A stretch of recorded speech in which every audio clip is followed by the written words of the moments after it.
Hi friends, welcome to forex trader Telugu. So ఇక్కడ చూస్తే నాకు E8 నుంచి ఒక పేఅవుట్ రావడం జరిగింది. So E8 funding. So payout experience వచ్చి ఓకే, అంతా బాగానే ఉంది. సో స్పీడ్గా అంటే స్పీడ్ విషయంలో కొంచెం ఇంప్రూవ్ అవ్వాలి, కానీ మిగతాదంతా చాలా చాలా చాలా అంటే పేఅవుట్ ప్రాసెస్ కానీ అండ్ రిక్వెస్ట్ పెట్టిన తర్వాత ఎటువంటి ఇష్యూస్ ఏమీ లేవు. సో అంతా చాలా స్మూత్గా ఉంది. సో అండ్ గ్రూప్లో కూడా పోస్ట్ చేస్తాను ఈ కంప్లీట్ పేఅవుట్కి సంబంధించి. అండ్ ఇక్కడ E8 అండ్ సీక్రెస్ట్ ఫండెడ్ రెండు డిఫరెంట్ ఫర్మ్స్. సో E8 అనేది వేరే ప్రాఫ్ ఫర్ము అండ్ సీక్రెస్ట్ ఫండెడ్ అనేది వేరే ప్రాఫ్ ఫర్ము. సో నాకు MyFundedFX మ్యాక్స్ ఫండింగ్ రీచ్ అయిపోయింది, అంటే 400K మించి నేను బై చేయలేను. సో దానివల్ల నేను E8 ట్రై చేశాను. సో E8 కూడా సర్వీస్ చాలా బాగుంది. సో ఈసారి మీరు E8 నుంచి కూడా నా రెగ్యులర్ పేఅవుట్స్ చూస్తారు.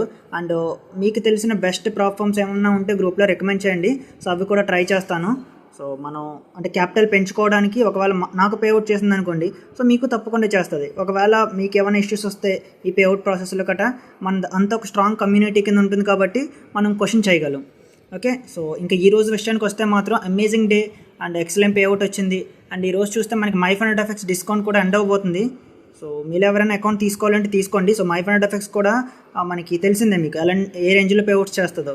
సో పేఅవుట్స్ దగ్గర ఎటువంటి ఇష్యూ ఉండదు. So MyFundedFX next level. ఇంక E8 కూడా యాజ్ ఆఫ్ నౌ నేను అంత స్ట్రాంగ్గా రికమెండ్ చేయలేను, ఎందుకంటే నేను ఇంకా ఎక్కువ పేఅవుట్స్ తీసుకోలేదు.